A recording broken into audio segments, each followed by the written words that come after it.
الشیطان الرجیم بسم اللہ الرحمن الرحیم یا بنی اسرائیل اذکروا نعمتی التی انعمت علیکم وانی فضلتکم علی العالمین واتقوا یوما لا تجزی نفس عن نفس شیئا ولا يقبل منها شفاعة ولا یؤخذ منها عدل ولا هم ینصرون صدق اللہ العظیم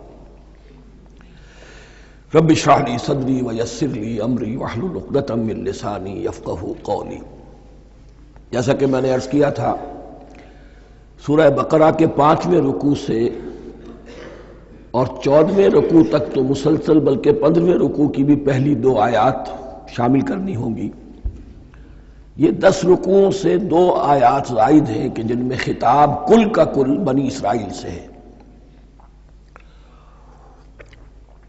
البتہ اس میں یہ فرق ہے کہ پہلا رکوع جو ہے وہ ان کو دعوت پر مشتمل ہے، نبی اکرم صلی اللہ علیہ وسلم پر ایمان لانے کی پرزور دعوت۔ بقیہ یہ 9 رکوع جو ہیں یہ ان پر فرد قرارداد جرم ہے جو عائد کی جا رہی ہے۔ ہم نے تمہارے ساتھ یہ احسان و اکرام کیا، تم پر یہ فضل کیا، یہ کرم کیا، تمہیں یہ حیثیت دی، تمہیں یہ مقام دیا، تم نے اس طور سے اپنے اس مشن کی خلاف ورزی کی، اپنے مقام اور مرتبے کو چھوڑ کر اور دنیا پرستی اختیار کی۔ یہ جو 9 رکوع ہیں ان میں بنی اسرائیل کی تاریخ کا تو یوں سمجھیے کہ ایک بہت بڑا حصہ اور نمایاں اس کے فیچرز آئیں گے، لیکن یہ سمجھ لیجئے کہ اصل میں یہ امت مسلمہ کو بھی ایک پیشگی تنبیہ ہے کہ کوئی مسلمان امت جب بگڑتی ہے تو یہ چیزیں اس میں آ جاتی ہیں۔ چنانچہ احادیث موجود ہیں حضور کی، لَيَأْتِيَنَّ عَلَىٰ أُمَّتِي مَا أَتَىٰ عَلَىٰ بَنِي إِسْرَائِيلَ حَزْوَ النَّعْلِ بِالنَّعْلِ، میری امت پر بھی وہ سب حالات وارد ہوں گے جو بنی اسرائیل پر آئے، بالکل ایسے جیسے ایک جوتی دوسری جوتی سے مشابہ ہوتی ہے۔ ایک اور حدیث میں فرمایا لَتَتَّبِعُنَّ سُنَنَ مَن قَبْلِكُمْ، تم لازماً اپنے سے پہلوں کی پیروی کرو گے۔ اور اس میں اس حد تک بھی آپ نے وضاحت کر دی کہ اگر وہ سابق امت مسلمہ، سابق امت، اگر وہ گوہ کے بل میں گھسی تھی تم بھی گھسو گے، اور اگر ان میں کوئی بدبخت ایسا اٹھا جس نے اپنی ماں سے زنا کیا تو تم میں سے بھی کوئی شقی ایسا ضرور اٹھے گا جو یہ حرکت کرے گا۔ اس اعتبار سے ان رکوعوں کو پڑھتے ہوئے یہ نہ سمجھیے یہ اگلوں کی داستان ہے، پچھلوں کی کہانیاں ہیں، نہیں۔ خوش طرح باشد کے سر دل براں، گفت آیت در حدیث دیگراں، یہ ہمارے لیے ایک آئینہ ہے اور ہمیں ہر مرحلے پر سوچنا ہوگا، دروں بینی کرنی ہوگی، انٹروسپیکشن، کہ کہیں اسی گمراہی میں ہم مبتلا تو نہیں، دیکھتے جائیے گا۔ دوسرا نقطہ پہلے سے یہ سمجھ لیجئے، یہ جو 2 آیتیں میں نے 6 رکوع کی تلاوت کی ہیں، بعین ہی یہی 2 آیتیں 15ویں رکوع میں آئیں گی، اور اس کو یوں سمجھیے کہ یہ 2 بریکٹس ہیں۔ 9 رکوعوں کا مضمون ان 2 بریکٹس کے درمیان ہے۔ یہ 2 آیتیں یہاں سے بریکٹ شروع ہو رہی ہیں، وہ 2 آیتیں ان پر بریکٹ ختم ہو رہی ہیں، بعین ہی وہی آیات۔ ایک آیت میں تو شوشے کا بھی فرق نہیں، دوسری آیت میں صرف ترتیب بدلی ہے، مضمون وہی ہے۔ اس کے مابین جو کچھ ہے، اس سے باہر یہ جو 5واں رکوع تھا، اس کے مضامین گویا کہ ضرب کھا رہے ہیں بریکٹ کے اندر کے سارے مضامین سے۔ یہ حساب کا بہت ہی عام فہم سا قاعدہ ہے، بریکٹ کے باہر کوئی رقم لکھی ہوئی ہے جس کے بعد کوئی زبر، کوئی جمع یا تفریق اگر نہیں ہے تو وہ ضرب کھائے گی، بریکٹ کے اندر جتنی بھی ویلیوز ہیں ان کے ساتھ ضرب کھائے گی۔ تو گویا کہ ہر قدم پر حضور پر دعوت، ایمان لانے کی دعوت اس پورے معاملے میں موجود ہے، اس لیے کہ اس میں بعض آیتیں ایسی آ گئی ہیں، ایک زیادہ نمایاں ایک کم نمایاں، جن سے کچھ لوگوں کو بغالتا ہوا یا کچھ لوگوں نے فتنہ پیدا کیا جان بوجھ کر۔ یہ فتنہ ایک بار پیدا ہوا تھا اکبر کے زمانے میں، دین الہی کی شکل میں، کہ صرف خدا کو مان لینا، آخرت کو مان لینا اور نیک اعمال کرنا نجات کے لیے کافی ہے، کسی رسول پر ایمان لانا ضروری نہیں ہے۔ یہ صوفیہ میں بھی یہ فتنہ بہت بڑے پیمانے پر آیا. مسجد مندر ہکڑو نور، مسجد میں اور مندر میں ایک ہی نور ہے، سب مذاہب ایک ہی ہے. سارا فرق جو ہے شریعتوں کا ہے، عبادت کے ظاہری شکل کا ہے، وہ ہے رسولوں سے متعلق. رسولوں کو بیچ میں سے نکال دیجئے تو یہ دین الہی رہ جائے گا، اللہ کا دین. اتنا بڑا فتنہ تھا کہ جب ہندوستان میں سیاسی اعتبار سے، حکومت کے اعتبار سے مسلمانوں کا اقتدار چوٹی پر تھا، کلائمیکس پر، اکبر اعظم، اس وقت یہ دین الہی کا فتنہ اٹھا کہ دین محمدی کا اب دور ختم ہو گیا. وہ 1000 سال کے لیے تھا، 1000 سال پورے ہو گئے، اب الف ثانی ہے، دوسرا 1000 سال ہے، اس کے لیے نیا دین ہے. اسے دین اکبری بھی کہا گیا اور دین الہی بھی کہا گیا. اور اس میں ایک آیت آئے گی جس سے استدلال کیا ہے کچھ لوگوں. اس صدی میں پھر یہ فتنہ اٹھا تھا گاندھی کے فلسفے کے ذریعے سے، اور ایک بہت بڑا نابغہ انسان مسلمانوں میں سے، بہت بڑا نابغہ، جینیس، ابو الکلام آزاد، وہ بھی اس فتنے کا شکار ہو گیا. متحدہ قومیت. چنانچہ گاندھی اپنی پرارتھنا میں کچھ قرآن کی تلاوت بھی کراتا تھا، کچھ گیتا بھی پڑھواتا تھا، کچھ اپنشدوں سے، کچھ بائبل سے، کچھ گرو گرنتھ سے. معلوم ہو یہ سب ٹھیک ہے، سب ایک ہے، سب لوگوں کو ایک ہونا چاہیے، ایک قوم ہونا چاہیے. مذہب تو انفرادی معاملہ ہے، کوئی مسجد میں چلا جائے، کوئی مندر میں چلا جائے، گردوارے میں چلا جائے، کوئی چرچ میں چلا جائے، کوئی سینیگاگ میں چلا جائے، کیا فرق واقع ہوتا ہے؟ اس کا توڑ یہی ہے کہ سمجھ لیجئے یہ جو 7 آیتیں ہیں 5ویں رکوع کی، یہ ہے بریکٹ کے باہر، اور یہ ضرب کھا رہی ہے مسلسل. اس بریکٹوں کے درمیان جتنی بھی مضمون آ رہا ہے وہ سب ان کے تابع ہوگا. گویا کہ جہاں تک حضور پر ایمان لانے کا معاملہ ہے وہ انڈرسٹوڈ سمجھا جائے گا، مقدر سمجھا جائے گا ہر مرحلے پر ان 2 بریکٹوں کے مابین. اب چلیے بسم اللہ. یا بنی اسرائیل اذکروا نعمتی التی انعمت علیکم وانی فضلتکم علی العالمین. اے اسرائیل کی اولاد، یاد کرو میرے اس انعام کو جو تم پر ہوا. اس کی وضاحت میں کر چکا ہوں، لیکن یہاں جو الفاظ آ رہے ہیں بہت زوردار. وانی فضلتکم علی العالمین.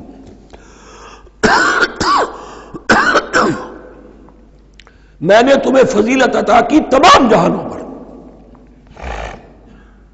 یہاں ایک قاعدہ نوٹ کر لیجئے، عربی نحو کا قاعدہ یہ ہے کہ کہیں ظرف جس میں کوئی شے ہے، ظرف کی جمع لے لیتے ہیں، مراد ہوتا ہے مظروف، ظرف کے اندر جو شے ہے اس کی جمع. تمام جہانوں پر فضیلت، کیا فرشتوں پر بھی فضیلت؟ نہیں، جہان والوں پر، تمام اقوام عالم پر تمہیں فضیلت عطا کی، یہ مطلب ہے اس کا. تمام عالموں پر، تمام جہانوں پر، یعنی تمام جہان والوں پر. اس انسان عالم انسانیت کے اندر جتنے بھی مختلف گروہ ہیں، نسلیں ہیں، طبقات ہیں، ان میں فضیلت عطا.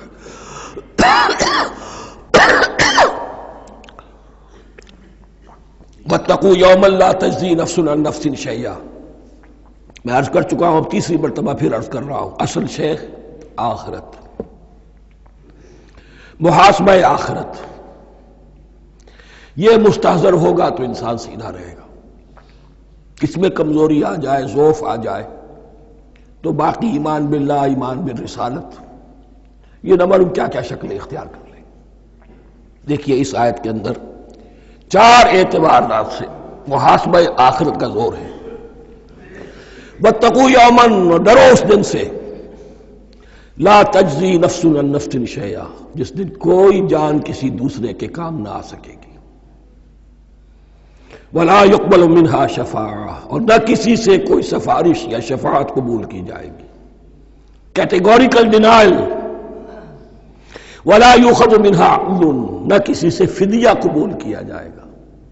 ولا هم ينصرون، اور نہ انہیں کوئی مدد مل سکے گی. ہم نے طرح طرح کے عقیدے، شفاعت باطلہ کا تصور. اہل عرب سمجھتے تھے ہمیں یہ فرشتے جو ہے خدا کی بیٹیاں ہیں، یہ لات اور منات اور عزا، ہم نے ان کے بت بنا رکھے ہیں، پوچھتے ہیں یہ اپنے ابا جان سے اللہ کی بیٹیاں ہیں نا. لاڈلی بیٹیاں چھڑا لیں گے ہمارے ہاں بھی تصور ہے اولیاء اللہ چھڑا لیں گے، یا شفاعت باطلہ، خود حضور کی شفاعت کے بارے میں جو غلط تصورات ہیں، ایک شفاعت حقہ ہے، اس کی وضاحت کا یہ موقع نہیں ہے، وہ آیت الکرسی پہ جب ہم پہنچیں گے انشاءاللہ تعالیٰ اسی سورہ مبارکہ میں تو اس کی وضاحت بھی ہوگی۔ یہ سارے جو ہم نے جو گھڑ رکھے ہیں خیالات، ان کی نفی اس آیت کے حوالے سے کی۔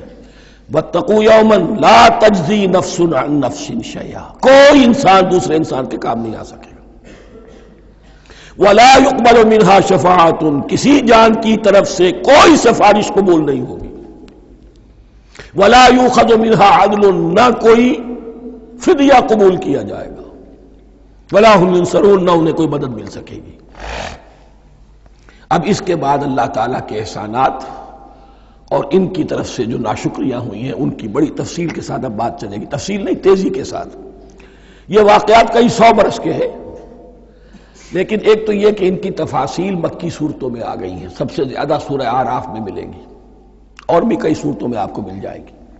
یہاں پر تو پے بپے جیسے کہ ایک قرارداد جرم کسی پر کی جاتی ہے تو اس میں سب گنوائے جاتے ہیں، تم نے یہ کیا، یہ کیا، یہ کیا۔ وَإِذْ نَجَّيْنَاكُم مِّنْ آلِ فِرْعَوْنَ، اور ذرا یاد کرو جب کہ ہم نے تمہیں نجات دی تھی فرعون کی قوم سے۔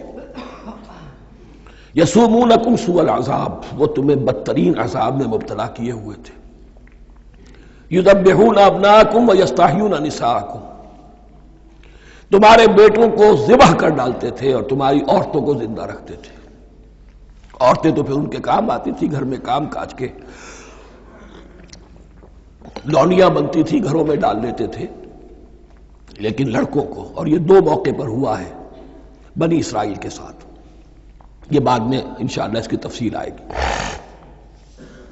وَفِي ذَلِكُمْ بَلَاءٌ مِّن رَبِّكُمْ عَظِيمٌ، اور یقیناً اس میں تمہارے رب کی طرف سے تمہارے لیے بڑی آزمائش تھی۔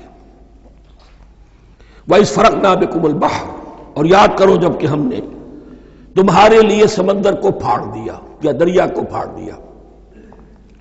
یہ ایک مختلف فی بات ہے کہ کس جگہ سے کراس کیا تھا بنی اسرائیل نے ایجپٹ سے سینائی پیننسولا آنے کے لیے، جزیرہ نما سینا میں۔ ایک رائے یہ کہ دریائے نیل کو کراس کر کے گئے ہیں، لیکن یہ بات غلط ہے، دریائے نیل تو مصر کے اندر ہے، وہ کبھی بھی مصر کی حد نہیں بنا۔ کسی کی رائے یہ ہے کہ جو خلیج سویز ہے، بحر قلزم جو ہے، ریڈ سی، وہ اوپر جا کر 2 کھاڑیوں میں تبدیل ہو جاتا ہے، خلیج عقبہ مشرق کی طرف اور خلیج سویز مغرب کی طرف، اور ان کے درمیان میں یہ سینائی پیننسولا جو ہے یہ تکون ہے، جیسے ہندوستان بھارت تکون ہے ایسے یہ پیننسولا ہے، انڈین پیننسولا، سینائی پیننسولا۔ اور یہ سویز کینال تو بعد میں بنی ہے، خلیج سویز اور میڈیٹرینین بحیرہ روم کے درمیان یہ کچھ چھوٹی چھوٹی، اگرچہ چھوٹی تھی سمندر کے لحاظ سے، بہت بڑی بڑی جھیلیں تھیں، اور ان جھیلوں ہی کو پھر جوڑ جوڑ کر درمیان میں جو خشکی تھی اس کو کاٹ کر سویز کینال بنائی گئی ہے۔ تو اب تو یہ ایک مسلسل ایک رابطہ ہے، لیکن معلوم ہوتا ہے کہ یا تو خلیج سویز کو کراس کیا ہے حضرت موسیٰ علیہ السلام نے، اور یہی میری رائے زیادہ یہی ہے، اس لیے کہ کوہ طور جو ہے وہ اس پیننسولا کی ٹپ پر ہے، نیچے ہے یہاں، جہاں پر جن کا قیام رہا اور جہاں پھر حضرت موسیٰ کو 40 دن کے لیے کوہ طور پر بلا کر اور پھر انہیں تورات دی گئی ہے۔ تو معلوم ہوتا ہے کہ جو خلیج سویز ہے اسے کراس کیا ہے۔ کراس کس طرح کیا ہے کہ حضرت موسیٰ کے عصا کی ایک ضرب سے سمندر پھٹ گیا۔ فَكَانَ كُلُّ فِرْقٍ كَالطَّوْدِ الْعَظِيمِ، دونوں طرف چٹانوں کے مانند پہاڑ کی طرح جو ہے وہ سمندر کھڑا ہو گیا، اس کے راستے سے یہ نکل گئے۔ اور پھر جب فرعون اور اپنا لشکر لے کر جب آیا ہے، اس نے سوچا ہم بھی نکل جائیں، وہ غرق ہو گئے، اس لیے کہ دونوں طرف کا پانی آپس میں مل گیا۔ یہ تھی کیفیت، اور معجزانہ کیفیت تھی، یہ کوئی فطرت کے یا نیچر کے اصول کے مطابق بات نہیں تھی، اور میں عرض کر چکا ہوں، آپ کو بتا چکا ہوں معجزہ کسے کہتے ہیں۔ وَإِذْ فَرَقْنَا بِكُمُ الْبَحْرَ فَأَنْجَيْنَاكُمْ، جب ہم نے تمہارے لیے یا تمہارے ساتھ سمندر کو پھاڑ دیا، تمہارے لیے، تمہارے گزرگاہ بنانے کے لیے، تو تمہیں تو نجات دے دی۔ وَأَغْرَقْنَا آلَ فِرْعَوْنَ وَأَنْتُمْ تَنظُرُونَ، اور تمہاری نگاہوں کے سامنے فرعون کے لاؤ لشکر کو غرق کیا، تم دیکھ رہے تھے۔ یہ گزر چکے تھے، اس ساحل پر کھڑے ہیں، ادھر سے یہ داخل ہوئے ہیں اور پانی دونوں طرف سے آ کر مل گیا اور یہ غرق ہو گئے۔ وَإِذْ وَعَدْنَا مُوسَىٰ 40 لَيْلَةً، اور یاد کرو پھر جب کوہ طور پر ہم نے موسیٰ کو 40 دن کے لیے بلایا۔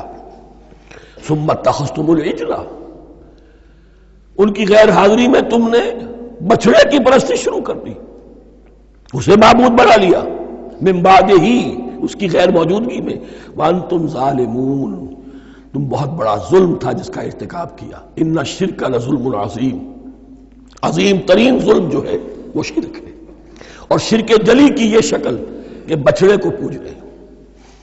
ثم عفونا عنکم من بعد ذلک، پھر ہم نے تمہیں اس کے بعد بھی معاف کیا، یہ ہمارا کرم رہا ہے، ہماری رحمت رہی۔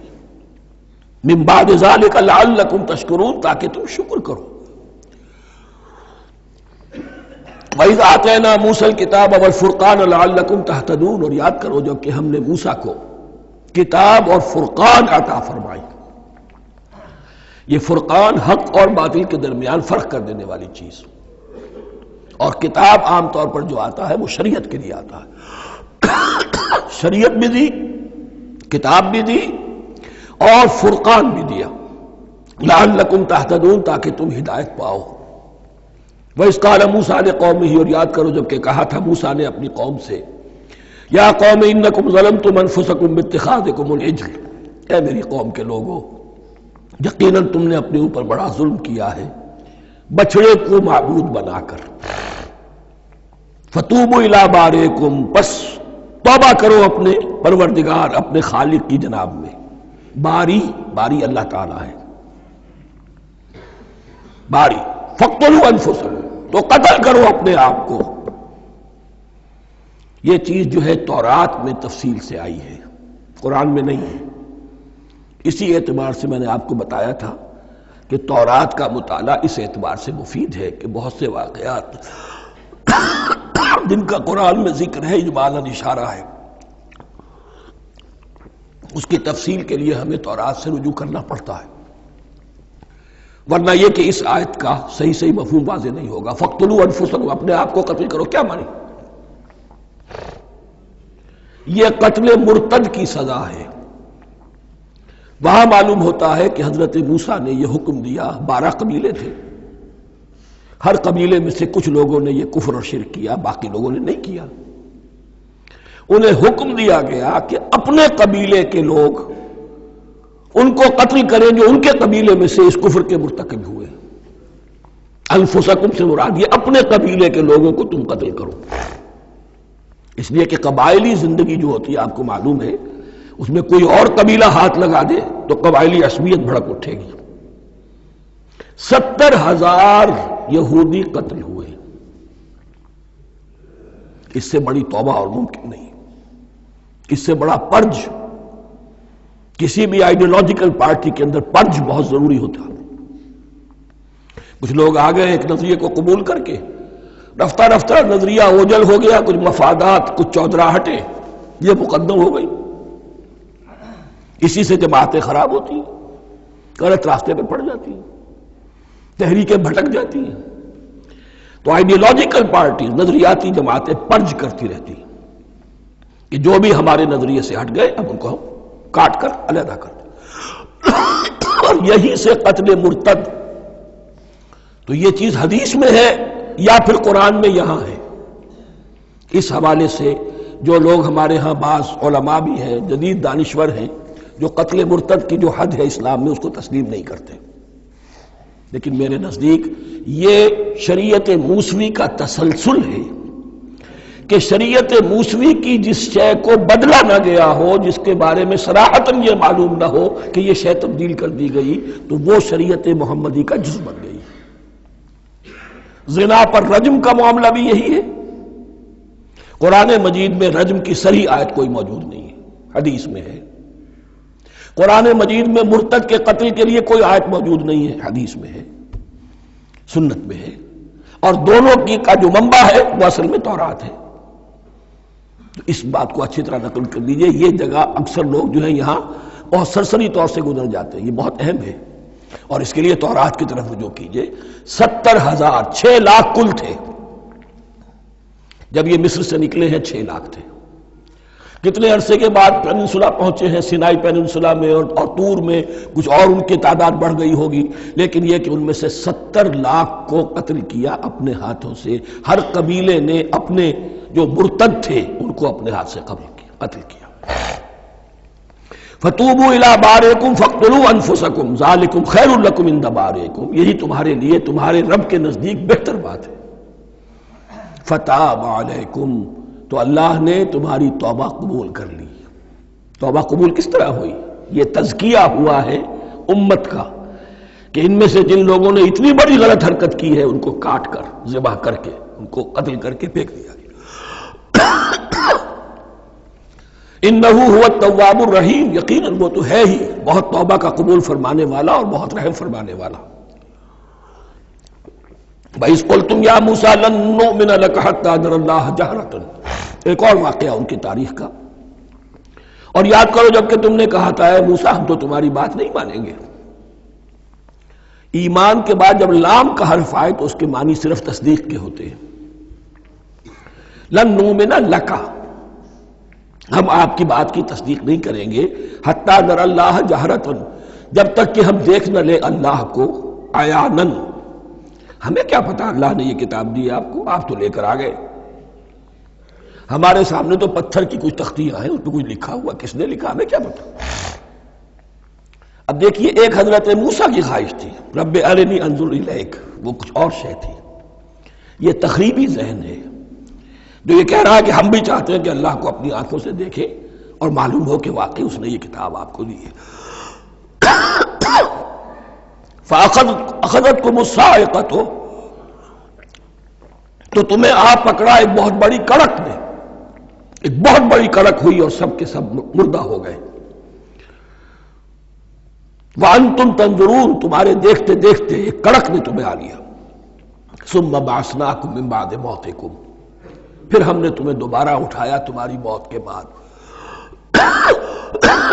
بعض لوگ اس کی یہ تعویل کر رہے ہیں کہ یہ موت نہیں تھی بلکہ بے ہوش ہو گئے تھے، یعنی جو بھی کڑک تھی اس کی وجہ سے سب کے سب بے ہوش ہو کے گر گئے. لیکن میرے نزدیک یہاں تعویل کی ضرورت نہیں. بعد سے بعد الموت اللہ کے لیے کوئی مشکل نہیں. ہم الفاظ کو خواہ کاہے کو ان کے اصل جو مفہوم ہے جو کہ صاف ہے صریح ہے اس سے خواہ کاہے کے لیے موڑ کر لے کر جائے.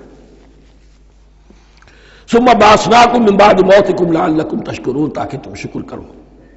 وظللنا علیکم الغمام وانزلنا علیکم المن والسلوى، اور ہم نے تم پر ابر کا سایہ کیا. اب 6 لاکھ کا قافلہ چل رہا ہے، سینائی پیننسولا، صحرا، کوئی اوٹ نہیں، کوئی سایہ نہیں، دق و دق، دھوپ کی تبش. تو اللہ کا فضل ہوا کہ ایک سائے کی طرح ابر جو ہے ان کے ساتھ ساتھ جہاں جہاں وہ جا رہے ہیں وہ ابر ان پر سایہ کیے ہوئے. وَأَنزَلْنَا عَلَيْكُمُ الْمَنَّ وَالسَّلْوَىٰ، کھانے کو کچھ نہیں تو من اور سلوہ نازل کیے گئے. من ایسے اترتا تھا رات کے وقت کہ جیسے شبنم کے قطرے ہوتے ہیں، لیکن وہ ہوتا تھا کسی ایسی چیز کا جس میں شیرینی تھی، اور پھر وہ زمین پر آ کر جم کر وہ ایک گویا کے دانہ بن جاتے تھے. یہ ان کا اناج ہو گیا. کاربوہائیڈریٹ سپلائی اس سے ہو گئی، من سے. اور سلوہ ایک خاص قسم کا پرندہ بٹیر کی شکل کا جو بے پناہ بڑی تعداد میں ان کے بڑے بڑے جھنڈ آتے تھے شام کے وقت، اور وہ ان کے ڈیرا جہاں ہوتا تھا اس کے گرد وہ اتر آتے تھے، اور رات کی تاریکی میں یہ آسانی سے ان کو پکڑتے تھے، ان کو کھاتے تھے بھون کر، اور یہ ان کی پروٹین ہو گئی. پوری غذا جو ہے اللہ تعالیٰ نے ان کو فراہم کر دی. وَأَنزَلْنَا عَلَيْكُمُ الْمَنَّ وَالسَّلْوَىٰ كُلُوا مِن طَيِّبَاتِ مَا رَزَقْنَاكُمْ، کھاؤ ان پاکیزہ چیزوں کو جو ہم نے تمہیں عطا کی ہیں. وَمَا ظَلَمُونَا، ہم نے تو ان پر کوئی ظلم نہیں کیا. وَلَٰكِن كَانُوا أَنفُسَهُمْ يَظْلِمُونَ، لیکن وہ خود ہی اپنے اوپر ظلم ڈھاتے رہے، ہر قدم پر نافرمانی اور ناشکری. اس کی بھی ناشکری آگے آ جائے گی چل کر، من و سلوہ سے بھی ناشکری کی انہوں نے.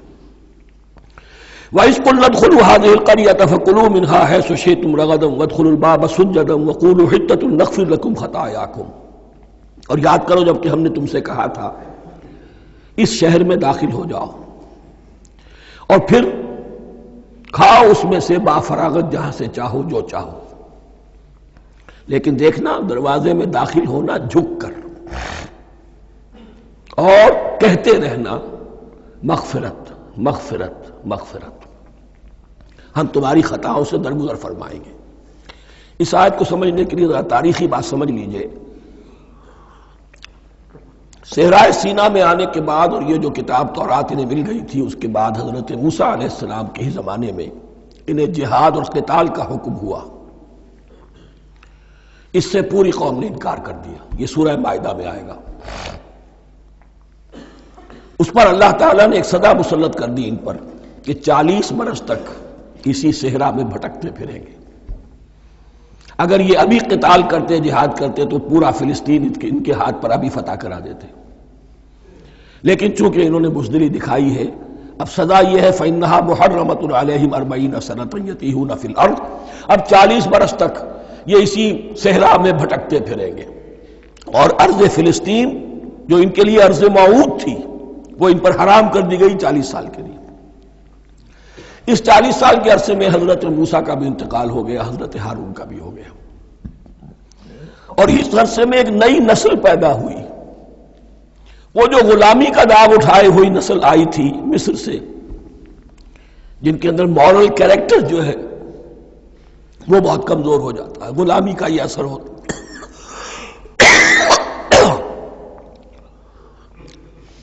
وہ پوری نسل ختم ہو گئی، نئی نسل اب پیدا ہوئی، 40 برس صحرا میں پیدا ہوئے، یہی پلے بڑھے، ان میں اب ایک جذبہ تھا۔ حضرت موسیٰ کے پھر جو خلیفہ تھے یوشع ابن نون، جوشوا، تورات میں ان کا نام جوشوا ہے، یوشع، ان کی سرکردگی میں اب بنی اسرائیل کی اس نئی نسل نے قتال کیا، جنگ کی، اور پہلا شہر جو فتح ہوا وہ اریحا۔ آج بھی وہ شہر جو ہے جیریکو جو آپ دیکھتے ہیں خبروں کے اندر آتا ہے بار بار، اریحا اس کا پرانا نام ہے، یہ شہر فتح ہوا۔ اس فتح کی بات کا تذکرہ ہو رہا ہے۔ یاد کرو جب کہ ہم نے تم سے کہا تھا اس بستی میں، اس شہر میں داخل ہو جاؤ فاتحانہ، اور پھر جو کچھ یہاں ہے، جو نعمتیں ہیں ان سے متمتع ہو، کھاؤ پیو، لیکن داخل ہونا سجدہ کرتے ہوئے، مراد کیا؟ جھک کر، یعنی ایسا نہ ہو کہ تکبر کی وجہ سے تمہاری گردنیں اکڑ جائیں، گردنیں جھکا کر اللہ کا احسان مانو، یہ نہ سمجھو کہ یہ فتح تم نے حاصل کی۔ اس کی تفسیر اصل میں نظر آتی ہے حضور کی شخصیت میں، کہ جب فتح مکہ کے موقع پر مکے میں داخل ہوئے ہیں تو جس سواری پر آپ بیٹھے ہوئے تھے، آپ کی پیشانی اس کی گردن کے ساتھ جڑی ہوئی تھی۔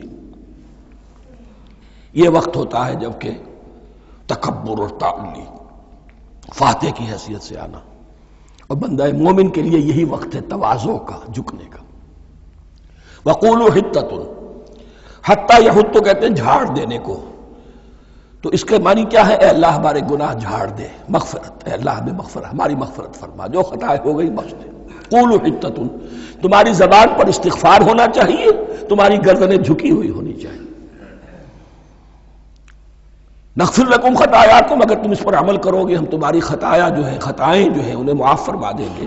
وسنزید المحسنین، اور جو تم میں محسن ہوں گے انہیں اور بھی زیادہ دیں گے، اور انعام و اکرام آئیں گے۔ فبدل الذین ظلموا قولا غیر الذی قیل لہم، تو ان میں سے جو ظالم تھے، جو بد کردار تھے، انہوں نے بدل دیا، ایک اور قول اختیار کر لیا اس قول کی جگہ جو انہیں کہا گیا تھا حتہ حتہ، انہوں نے کہنا شروع کیا ہنتا ہنتا، ہمیں تو گیہوں چاہیے۔ یہ بعد میں ابھی آ جائے گا اگلے رکوع کے اندر، کہ من و سلوہ سے ان کی طبیعتیں بھر گئی تھی ایک ہی چیز کھا کھا کے۔ اب وہ کہہ رہے تھے کوئی چیز ہمیں جو ہے زمین کی روئیدگی میں سے، پیداوار میں سے، تو وہ ان کے زبان پر انہوں نے مذاق اڑاتے ہوئے گویا کہ حضرت موسیٰ علیہ السلام کے ذریعے سے حکم ملا ہے، استہزاء کر رہے ہیں، حتۃ کی بجائے حنتۃ۔ فَأَنزَلْنَا عَلَى الَّذِينَ ظَلَمُوا رِجْزًا مِنَ السَّمَاءِ بِمَا كَانُوا يَفْسُقُونَ، تو جن لوگوں نے یہ حرکت کی تھی ان پر ہم نے آسمان سے ایک بہت بڑا عذاب نازل کیا۔ تورات سے معلوم ہوتا ہے کہ پلیگ آئی اور جنہوں نے یہ حرکت کی تھی وہ سب کے سب ہلاک ہو گئے یریکو کے اندر، بما کانوا یفسقون، بسبب اس نافرمانی کے جو انہوں نے کی۔ وَإِذِ اسْتَسْقَىٰ مُوسَىٰ لِقَوْمِهِ فَقُلْنَا اضْرِب بِّعَصَاكَ الْحَجَرَ۔ اب یہ پھر صحرائے سینا کا واقعات آ رہے ہیں، ان میں ترتیب زمانی نہیں ہے۔ اریحا کی فتح جو ہے حضرت موسیٰ کے بعد ہے، لیکن اب یہاں پہ پھر ابھی وہ جو صحرائے تیہ میں جب بھٹک رہے تھے پھر اس کا ذکر ہے۔ وَإِذِ اسْتَسْقَىٰ مُوسَىٰ لِقَوْمِهِ فَقُلْنَا اضْرِب بِّعَصَاكَ الْحَجَرَ، اور جب کہ موسیٰ کی قوم نے موسیٰ سے پانی طلب کیا۔ اب صحرا میں آپ کو معلوم ہے جہاں پڑاؤ تھا اب وہاں پانی نہیں ہے، 6 لاکھ ہو 7 لاکھ ہو کتنے افراد ہو پانی چاہیے۔ وَإِذِ اسْتَسْقَىٰ مُوسَىٰ لِقَوْمِهِ فَقُلْنَا اضْرِب بِّعَصَاكَ الْحَجَرَ، تو ہم نے کہا کہ اپنے عصا سے ضرب لگاؤ چٹان پر۔ فَانْفَجَرَتْ مِنْهُ اثْنَتَا عَشْرَةَ عَيْنًا، تو اس سے 12 چشمے پھوٹ بہے۔ فجر کہتے ہیں کسی شے کے پھٹ کر کوئی چیز برآمد ہو۔ فجر جو ہوتی ہے، فجر کا وقت رات کی تاریکی کا پردہ چاک ہوتا ہے اور سپیدہ سحر نمودار ہوتا ہے۔ فَانْفَجَرَتْ مِنْهُ اثْنَتَا عَشْرَةَ عَيْنًا، تو 12 چشمے پھوٹ بہے۔ قَدْ عَلِمَ كُلُّ أُنَاسٍ مَشْرَبَهُمْ، یہاں اناس سے کیا مراد ہے؟ ہر قبیلہ، ہر قبیلے نے اپنا گھاٹ معین کر لیا۔ 12 قبیلے تھے، اگر علیحدہ علیحدہ نہ ہوتا معاملہ، 12 چشمے اسی لیے دیے گئے کہ لڑے نہ جھگڑے نہ۔ پانی تو بہت بڑی چیز ہے، کہیں پانی پینے پلانے پہ جھگڑا اور کہیں گھوڑا آگے بڑھانے پہ جھگڑا، یہ تو قبائلی زندگی کے اندر ہوتی ہی چیزیں۔ تو اس اعتبار سے اللہ تعالیٰ نے ان کے لیے یہ سہولت کی کہ 12 چشمے پھوٹ بہے۔ قد علم کل اناس مشربہم، ہر ایک نے اپنا گھاٹ جان لیا، معین کر لیا۔ کلوا واشربوا من رزق اللہ، گویا کہ کہہ دیا گیا کہ کھاؤ اور پیو اللہ کے رزق میں سے۔ ولا تعثوا فی الارض مفسدین، اور زمین میں فساد مچاتے نہ پھرو۔ کھانے پینے کے لیے پانی بھی ادھر آ گیا، کھانے کے لیے من و سلوہ آ گیا۔ اب دیکھیے ان کی ناشکری۔ وَإِذْ قُلْتُمْ يَا مُوسَىٰ لَن نَّصْبِرَ عَلَىٰ طَعَامٍ وَاحِدٍ، یاد کرو جب کہ تم نے کہا تھا اے موسیٰ ہم ایک کھانے پر تو صبر نہیں کر سکتے، کھا کھا کے بکتا گئے ہیں من و سلوہ۔ فَادْعُ لَنَا رَبَّكَ، تو ذرا اپنے رب سے دعا کرو، پکارو ہمارے لیے اپنے رب کو۔ یخرج لنا، وہ نکالے ہمارے لیے مما تنبت الارض، زمین کی روئیدگی اور پیداوار میں سے، نباتات ارضی میں سے، من بقلہا اس کی ترکاریاں، وقصائہا اور ککڑیاں، کھیرے اور ککڑیاں، ان سب کے لیے یہ لفظ ہے۔ وفومہا، ایک ترجمہ گیہوں کیا گیا ہے لیکن میرے نزدیک زیادہ صحیح ترجمہ ہے لہسن، اور سرائیکی زبان میں بھی اور ممکن ہے کہ سندھی میں بھی ہو تھوم، تھوم کہتے ہیں لہسن کو، یہ فوم کی بدلی ہوئی شکل ہے، اس لیے کہ یہی علاقہ ہے جس میں عرب آئے تھے، تو عربوں کی زبان کے بہت سے الفاظ جو ہیں سرائیکی زبان میں خاص طور پر وہ بہت زیادہ تو تھوڑی سی شکل بدل کر وہ کافی تعداد میں موجود ہے۔ وعدسہا، اور دال خاص طور پر مسور کی، وبصلہا، اور پیاز۔ اب جو چٹخارے جس سے بنتے ہیں سالن کے، ان کی زبانیں وہ چٹخارے مانگ رہی۔ ظاہر بات ہے کہ اگر وہ سلوا بھی تھا، بٹیرا ہے، اسے آگ کے اوپر ذرا سا تپایا اور کھایا، وہ ایک ہی خاص قسم کی غذا ہے جو چل رہی ہے۔ اسی طرح من جو ہے وہ ایک خاص قسم کا سیریل ان کے لیے بن گیا ہے، لیکن یہ جو چٹخارے ہیں یہ تو لہسن سے ہے، پیاز سے ہے، ترکاریوں سے ہے، ان تمام چیزوں سے، دال کا اپنا ایک ذائقہ ہے۔ قَالَ تَسْتَبْدِلُونَ الَّذِي هُوَ أَدْنَىٰ بِالَّذِي هُوَ خَيْرٌ، حضرت موسیٰ نے فرمایا کیا تم وہ شے بدلے میں لینا چاہتے ہو اس کے، کیا وہ شے جو کمتر ہے بدلے میں چاہتے ہو اس کے کہ جو بہتر ہے؟ من و سلوہ کہیں بہتر ہے اللہ کی طرف سے جو تمہیں دیا گیا ہے، تم اس سے تمہارا جی بھر گیا ہے، اس کو ہاتھ سے دے کر چاہتے ہو کہ یہ ادنا چیزیں تمہیں ملے۔ اہبتو مصرن، اب یہ لفظ آ گیا اہبتو، اب ظاہر بات ہے یہ آسمان سے زمین پر اترنے کے لیے لفظ نہیں ہے اہبتو، یہاں اس کا ترجمہ صحیح ہوگا سیٹل ڈاؤن سم ویئر، اگر زمین کی یہ چیزیں چاہیے تو کہیں سیٹل ہو جاؤ اور کاشت کرو، بیج ڈالو، آبیاری کرو، یہ ساری چیزیں تمہیں مل جائیں۔ اہبطوا مصرا، کہیں سیٹل ڈاؤن ہو جاؤ، کہیں اتر پڑو کسی بستی میں، کسی علاقے میں، فَإِنَّ لَكُمْ مَا سَأَلْتُمْ، تمہیں مل جائے گا جو کچھ کہ تم نے مانگا۔ وَضُرِبَتْ عَلَيْهِمُ الذِّلَّةُ وَالْمَسْكَنَةُ وَبَاءُوا بِغَضَبٍ مِّنَ اللَّهِ۔ اب یہ ہے ان کی وہ خباثتیں، ان کے وہ ناشکریاں، ان کی وہ معصیتیں، ان پر جو آخری حکم دیا جا رہا ہے، جو اگر آپ برا نہ مانیں تو میں عرض کروں گا آج یہود پر اتنا ایپلیکیبل نہیں ہے جتنا مسلمانوں پر ہے۔ ضربت علیہم الذلۃ والمسکنۃ وباؤوا بغضب من اللہ۔ ذلت اور مسکنت، کم ہمتی ان پر تھوپ دی گئی۔ ضربت علیہم، it was heaped upon them، the humiliation was heaped upon them۔ ضربت علیہم الذلۃ والمسکنۃ وباؤوا بغضب من اللہ، اور وہ اللہ کا غضب لے کر لوٹے۔ وہی امت جس کے بارے میں فرمایا وَأَنِّي فَضَّلْتُكُمْ عَلَى الْعَالَمِينَ، اسی امت کا پھر یہ حشر ہوا۔ کیوں ہوا؟ نافرمانی۔ تمہیں کتاب دی تھی کہ تم پیروی کرو، تمہیں کتاب دی تھی کہ اسے قائم کرو۔ وَلَوْ أَنَّ أَهْلَ الْكِتَابِ أَقَامُوا التَّوْرَاةَ وَالْإِنْجِيلَ وَمَا أُنزِلَ إِلَيْهِم مِّن رَّبِّهِمْ لَأَكَلُوا مِن فَوْقِهِمْ وَمِن تَحْتِ أَرْجُلِهِمْ۔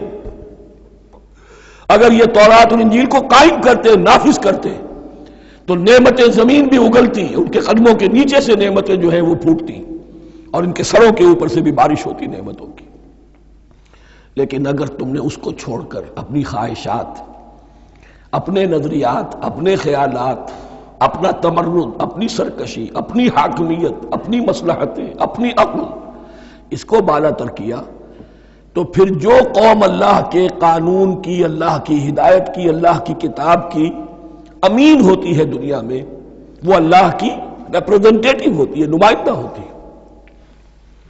اگر وہ اپنے عمل سے مس ریپرزنٹ کرے اللہ کو، تو وہ کافروں سے بڑھ کر مغضوب اور کافروں سے بڑھ کر مبغوض ہو جاتی ہے، مغضوب بھی مبغوض بھی۔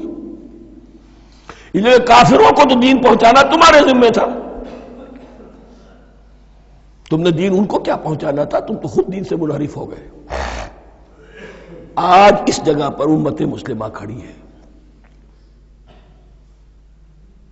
کہ 1.25 بلین یا 1.5 بلین، 125 کروڑ عزت نام کی شے نہیں ہے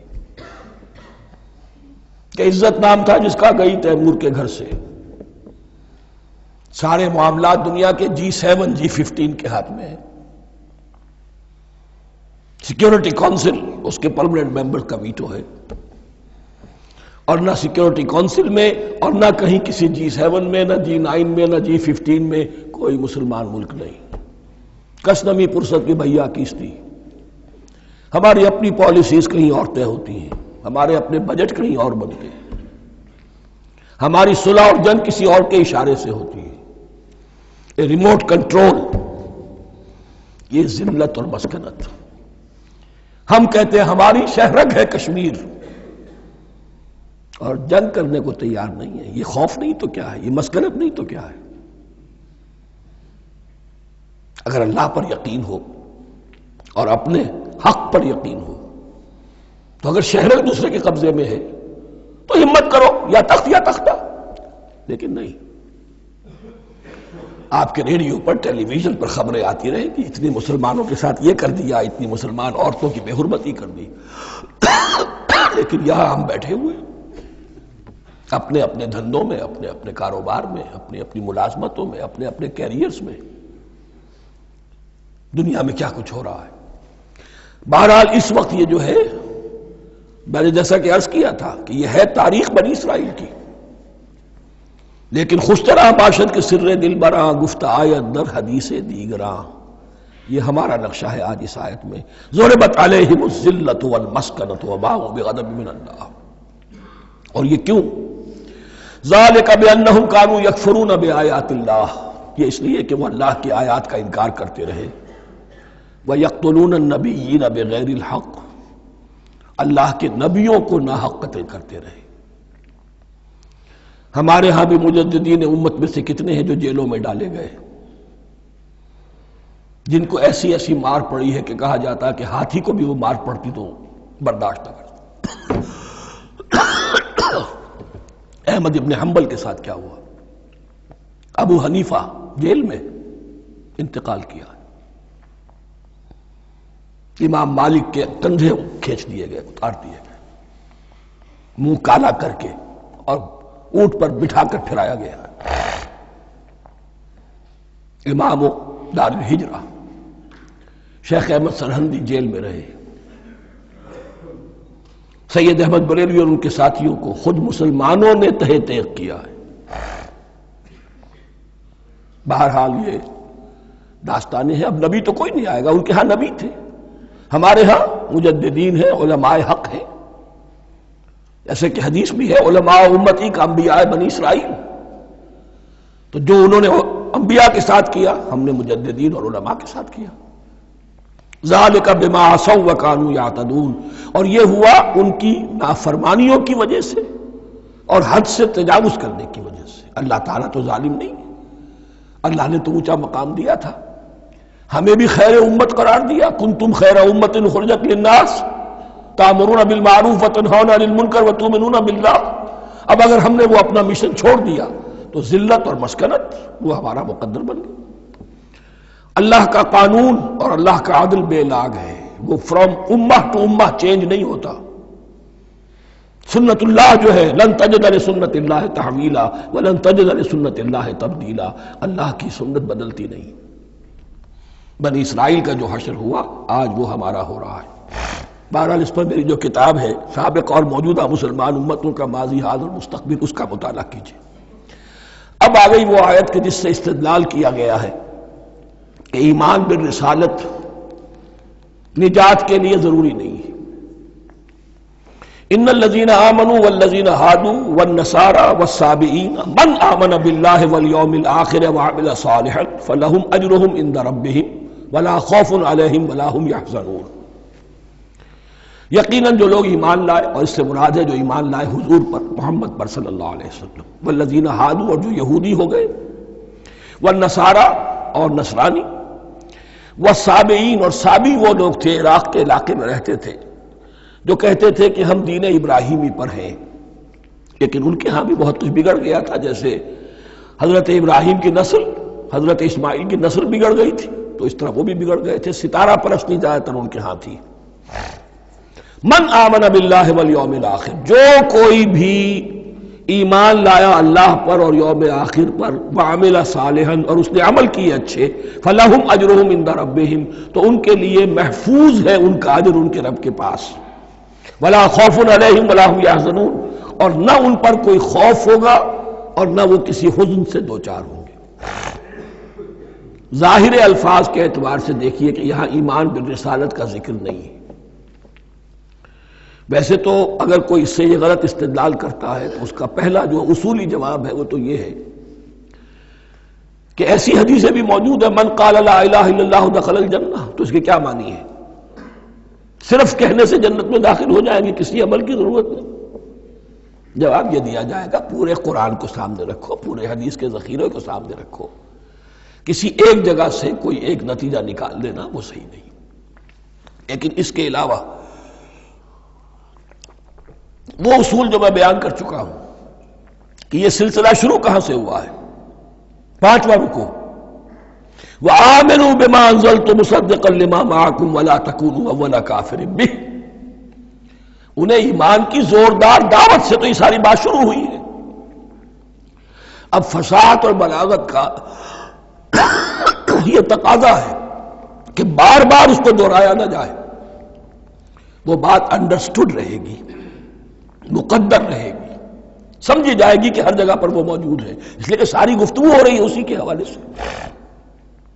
وَآمِنُوا بِمَا أَنزَلْتُ مُصَدِّقًا لِمَا مَعَكُمْ وَلَا تَكُونُوا أَوَّلَ كَافِرٍ بِهِ وَلَا تَشْتَرُوا بِآيَاتِي ثَمَنًا قَلِيلًا وَإِيَّايَ فَاتَّقُونِ۔ اس حوالے سے یوں سمجھیے اب اس آیت کو کہ یہاں پر کچھ الفاظ محذوف مانے جائیں گے.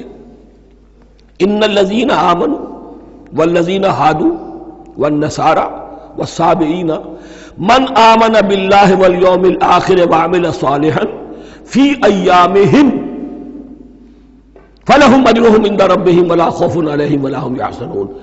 ہر دور میں جبکہ ابھی حضرت عیسیٰ نہیں آئے تھے تو جو بھی یہودی تھے اس وقت تک حضرت موسیٰ کے ماننے والے، وہ جو بھی اللہ پر ایمان رکھتے تھے اور نیک عمل کرتے تھے، آخرت کو مانتے تھے، ان کی نجات ہو جائے گی. لیکن حضرت عیسیٰ کے آنے کے بعد ان کو نہیں مانا، اب وہ کافر قرار پائے. لیکن اب حضرت عیسیٰ کے آنے کے بعد جب تک حضور نہیں آئے جو بھی مانتا ہے، لیکن یہ کہ شرط یہی ہوگی کہ اپنے اپنے زمانے میں، اصل میں نفی جس بات کی جا رہی ہے وہ یہ ہے کہ یہ نہ سمجھو کہ کسی گروہ میں ہونے سے نجات ہوتی ہے.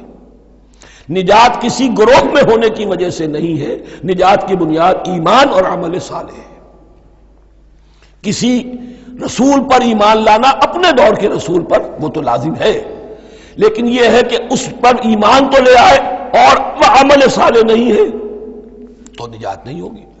تو یہ اپنے اپنے دور میں، اپنے اپنے زمانے میں ہر امت کے لیے وَلِكُلِّ أُمَّةٍ أَجَلٌ قرآن مجید کے ایک مقام پر آیا ہے، ہر امت کے لیے ایک خاص معین مدت ہے. اس معینہ مدت میں اب ظاہر بات ہے جو لوگ حضور کی بعثت سے پہلے فوت ہو گئے ان پر تو کوئی ذمہ داری نہیں تھی حضور پر ایمان لانے کی، اور ایسے لوگ تھے، ایسے موحدین مکے میں موجود تھے جو یہ کہتے تھے کعبے کے پردے پکڑ پکڑ کر، اے اللہ ہم صرف تجھے پوجنا چاہتے ہیں، صرف تیری بندگی کرنا چاہتے، لیکن جانتے نہیں کیسے کریں. یہ بات موجود تھی اور ان کا انتقال بھی ہو گیا. یہ زید، سعید ابن زید، سعید جو حضرت عمر کے بہنوئی تھے اور وہ عشرہ مبشرہ میں سے ہیں، ان کی اہلیہ حضرت فاطمہ بنت خطاب، ان دونوں کے ایمان کو اللہ نے ذریعہ بنایا حضرت عمر کے ایمان کا. اور یہ والد تھے سعید کے زید، وہ یہ کہتے ہوئے دنیا سے چلے گئے حضور کی ابھی بعثت ہی نہیں ہوئی تھی، اے اللہ میں صرف تیری بندگی کرنا چاہتا ہوں، کیسے کروں یہ نہیں جانتا. اسی کو ذہن میں رکھیے، اہدنا الصراط المستقیم جو میں نے کہا تھا، ایک سلیم الفطرت انسان، سلیم العقل انسان توحید تک پہنچ جاتا ہے، آخرت کو پہچان لیتا ہے. لیکن اب کیا کروں؟ اس شریعت کے لیے، ان احکام کے لیے وہ دستے سوال دراز کرنے پر مجبور ہے. الحمدللہ رب العالمین الرحمن الرحیم مالک یوم الدین ایاک نعبد و ایاک نستعین اہدنا الصراط المستقیم. اسی صراط المستقیم کی دعا کا یہ جواب اب آئے گا، شروع ہوگا سورہ بقرہ سے. یہ کرو، یہ نہ کرو، یہ فرض ہے، یہ تم پر لازم کیا گیا، یہ چیز حرام کی گئی، وغیرہ وغیرہ. ان الذین آمنوا والذین ہادوا والنصارى والصابئین من آمن باللہ والیوم الآخر وعمل صالحا. اور محذوف الفاظ فی ازمنتہم، اپنے اپنے زمانے میں، یا فی ایامہم، فلہم اجرہم عند ربہم ولا خوف علیہم ولا ہم یحزنون. وَإِذْ أَخَذْنَا مِيثَاقَكُمْ وَرَفَعْنَا فَوْقَكُمُ الطُّورَ. اور ذرا یاد کرو جب کہ ہم نے تم سے عہد لیا، قول و قرار لیا، اور تمہارے اوپر اٹھا دیا طور کو، پہاڑ کو. جب تورات دی گئی تو اس وقت ایک کیفیت معجزانہ طور پر ایسی پیدا کی گئی، ان کے اوپر ایک روب ڈالنے کے لیے اور خشیت قلب میں پیدا کرنے کے لیے کوہ طور اٹھا کر معلق کر دیا گیا. اس وقت کہا گیا خذوا ما آتیناکم بقوۃ. تو اس قول و قرار کے وقت ایک معجزے کی شکل یہ ہوئی تھی. وَإِذْ أَخَذْنَا مِيثَاقَكُمْ وَرَفَعْنَا فَوْقَكُمُ الطُّورَ خُذُوا مَا آتَيْنَاكُمْ بِقُوَّةٍ وَاذْكُرُوا مَا فِيهِ لَعَلَّكُمْ تَتَّقُونَ. پکڑو اس کو مضبوطی کے ساتھ جو ہم نے تمہیں دیا ہے، اس حدیث، اس کتاب کو، تورات کو، اس شریعت کو، ان احکام کو. وَاذْكُرُوا مَا فِيهِ، اور یاد رکھو اسے جو کچھ کہ اس میں ہے، لَعَلَّكُمْ تَتَّقُونَ، تاکہ تم بچ سکو. ثُمَّ تَوَلَّيْتُم مِّن بَعْدِ ذَلِكَ، پھر تم نے روگردانی کی اس کے بعد، اس میثاق کو توڑا، میثاق الست کو توڑا تھا، اور دوسرے یہ میثاق شریعت جو تم سے لیا گیا اس کو بھی توڑا. ثم تولیتم من بعد ذلک فلولا فضل اللہ علیکم ورحمتہ لکنتم من الخاسرین. پھر اگر اللہ کا فضل تمہارے شامل حال نہ ہوتا اور اس کی رحمت تمہاری دستگیری نہ کرتی رہتی، بار بار تمہیں معاف کیا، تمہیں مہلت دی، تو اگر یہ چیز نہ ہوتی تو اسی وقت سے تم خسارہ پانے والے اور تباہ ہونے والے ہو جاتے۔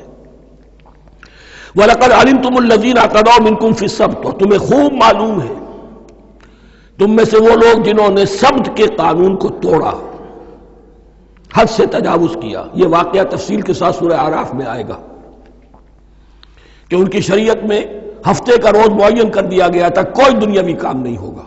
آج بھی وہ لوگ جو ہے سبت کو، جو بھی پریکٹسنگ جیوز ہیں، وہ اس کی پابندی کرتے ہیں اور بڑی شدت سے کرتے ہیں۔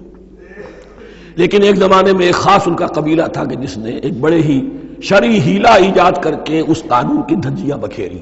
تفصیل ہم پڑھیں گے سورہ اعراف میں۔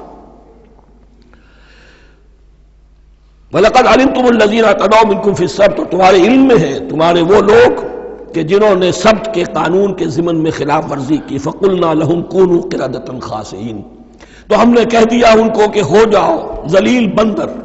ان کی شکلیں بس کر دی گئی، انہیں بندروں کی شکل میں تبدیل کر دیا گیا۔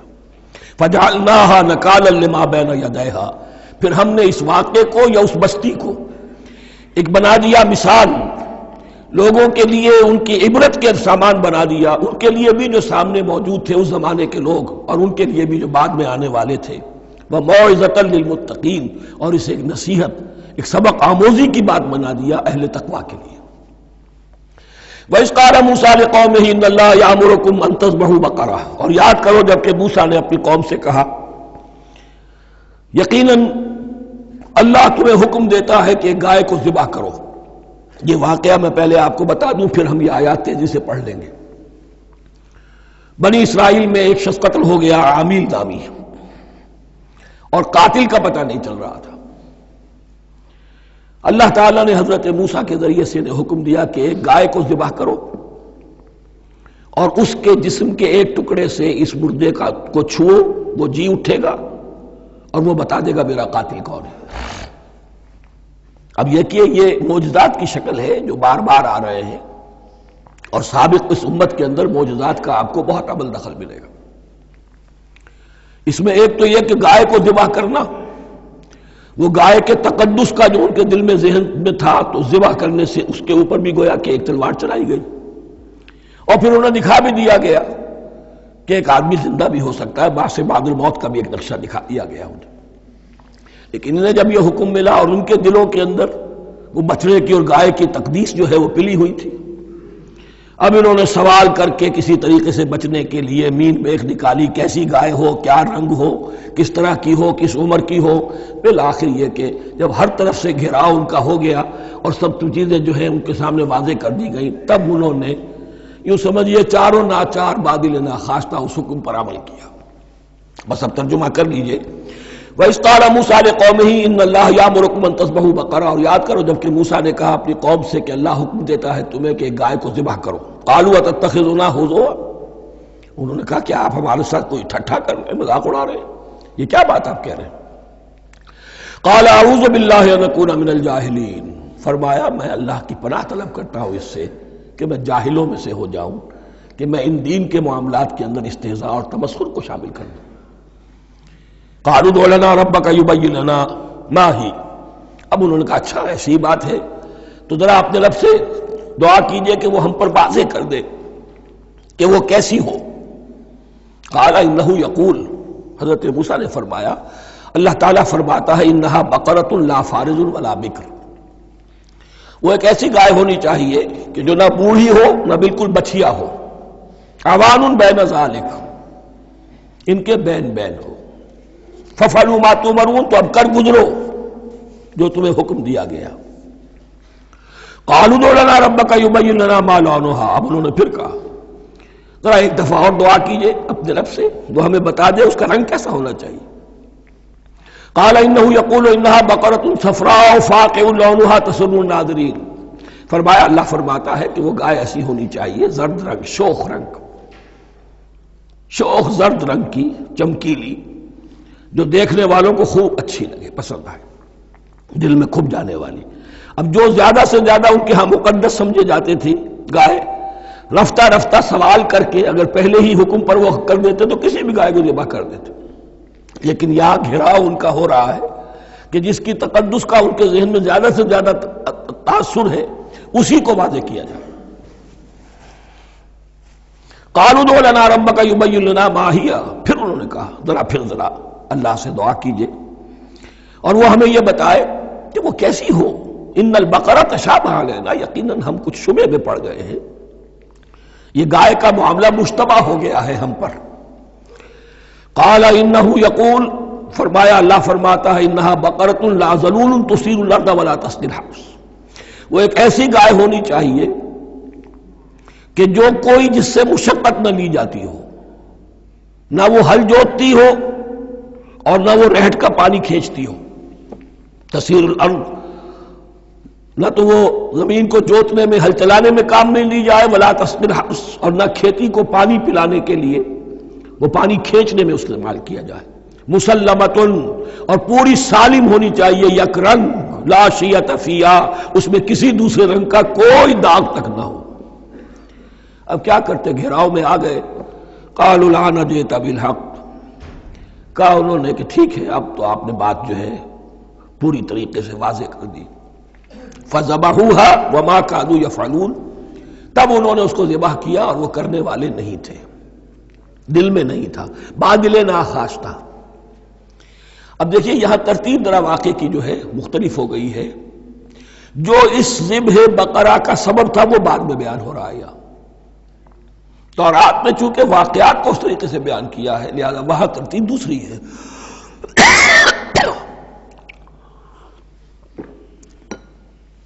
وَإِذْ قَتَلْتُمْ نَفْسًا فَادَّارَأْتُمْ فِيهَا، اور یاد کرو جب کہ تم نے ایک جان کو قتل کیا تھا اور اس کا الزام تم ایک دوسرے پر لگا رہے تھے، یعنی کسی کا پتہ نہیں چل رہا تھا قاتل کون ہے۔ وَاللَّهُ مُخْرِجٌ مَا كُنتُمْ تَكْتُمُونَ، اور اللہ تعالیٰ فیصلہ کر چکا تھا کہ جو کچھ تم چھپا رہے ہو اسے نکال کر رہے گا، واضح کرے گا۔ فَقُلْ نَضْرِبُوهُ بِبَعْضِهَا، تو ہم نے حکم دیا کہ اس کی لاش کو اس گائے کے ایک ٹکڑے سے، اس کے جسم کے ایک حصے سے ضرب لگاؤ۔ کذالک یحیی اللہ الموتیٰ، اور دیکھو اس طریقے سے اللہ مردوں کو زندہ کر دے گا۔ تھوڑی دیر کے لیے وہ زندہ ہوا اور اس نے اپنے قاتل کا نام بتا دیا۔ وَيُرِيكُمْ آیَاتِهِ لَعَلَّكُمْ تَعْقِلُونَ، اور وہ تمہیں دکھاتا ہے اپنی آیات تاکہ تم عقل سے کام لو۔ اب جو الفاظ آ رہے ہیں بہت سخت ہیں، بہت سخت ہیں، لیکن ان کو پڑھتے ہوئے درون بینی ضرور کیجیے گا، اپنے اندر جھانکیے گا۔ ثم قست قلوبکم، پھر تمہارے دل سخت ہو گئے جب دین میں ہیلے بہانے نکالے جانے لگے اور ہیلوں بہانوں کے ذریعے سے شریعت کے احکام سے بچا جائے، اللہ کو دھوکہ دینے کی کوشش کی جائے، اس کا جو نتیجہ نکلتا ہے وہ دل کی سختی۔ ثم قست قلوبکم، پھر تمہارے دل سخت ہو گئے۔ فہی کالحجارۃ او اشد قسوہ، تو وہ تو اب پتھروں کے مانند ہیں بلکہ سختی میں ان سے بھی زیادہ شدید ہے۔ یہ ویسے بھی فصاحت اور بلاغت کا بھی بڑا ایک عمدہ مقام ہے قرآن کا۔ وَإِنَّ مِنَ الْحِجَارَةِ لَمَا يَتَفَجَّرُ مِنْهُ الْأَنْهَارُ، پتھروں میں سے تو ایسے بھی ہوتے ہیں جن میں سے چشمے پھوٹ بہتے ہیں۔ وَإِنَّ مِنْهَا لَمَا يَشَقَّقُ فَيَخْرُجُ مِنْهُ الْمَاءُ، اور ایسے بھی ہیں جو شق ہو جاتے ہیں، پتھر چٹانیں، ان میں سے پانی برآمد ہو جاتا ہے۔ وَإِنَّ مِنْهَا لَمَا يَهْبِطُ مِنْ خَشْيَةِ اللَّهِ، اور ان میں وہ بھی ہوتے ہیں جو اللہ کے خوف سے گر پڑتے ہیں۔ وَمَا اللَّهُ بِغَافِلٍ عَمَّا تَعْمَلُونَ، اور اللہ تعالیٰ غافل نہیں ہے اس سے کہ جو تم کر رہے ہو۔ یہ کیفیت جو ہے ثم قست قلوبکم فہی کالحجارۃ او اشد قسوہ، ہے کون؟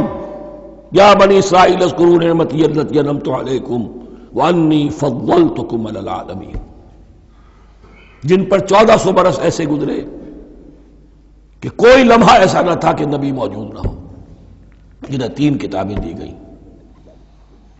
لیکن یہ کہ اپنی بدعملی، عقائد میں بھی مین بیخ کر کے اپنے آپ کو بچانے کے راستے نکال لینا، اعمال میں بھی ہیلوں کے ذریعے سے، کتاب الحیل کے ذریعے سے اپنے آپ کو ذمہ داریوں سے مبرہ کر لینا، اس کا نتیجہ پھر یہ نکلتا ہے۔ اللہ تعالیٰ مجھے اور آپ کو اس انجام بد سے بچائے۔ بارک اللہ لی ولکم فی القرآن العظیم ونفعنی وإیاکم بالآیات والذکر الحکیم۔